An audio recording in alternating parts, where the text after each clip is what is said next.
lahy sy tomboko vavy.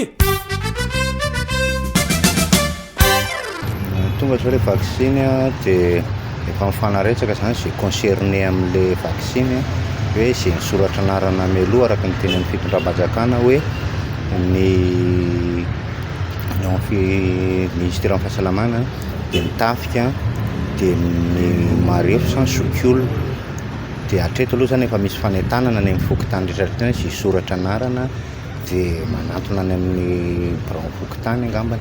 Raha ohatra na manokana aloha dia ohatra ny tsy mazoto anao an'le izy fa io moa safidy ohatra ny eny ohatra ny hoe ny samana ny sainy fa tsy marisika fotsiny izao zany ohatra ny hoe matahotra. Fahitako anazy manokana aloha zao raha ohatra aminahy manokana dia tsy ampy fahafantarana momba anazy hoe inona le vaccine dia fomba ahoana inona daholo ny zavatra mifangaro aminy dia inona ny soa azy mety ho azon'ny olona aminy ankoatra n'le aretina. Raha ohatran'le vaccine tika eto Madagasikara aloha zany dia ohatran'ny tsy hitako sy ilaina an'le izy président raha tsy mety manoka inona raha moa ny anaovana an'io.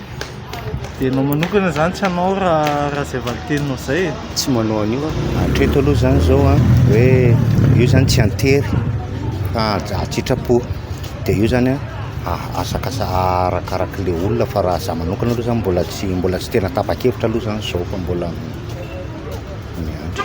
Raha za manoka aloha ohatra ny mbola tsy vonona mbola tena tsy vonona aloha. Anao manokana sy ny fianakavianao zany dia tsy hanao an'ilay vaccine raha dia ohatr'izay zay hoa le tsy fahafantarana anazy sy le zavatra tsy ampy fahafantarana zany amin'le fomba fanaovana anazy.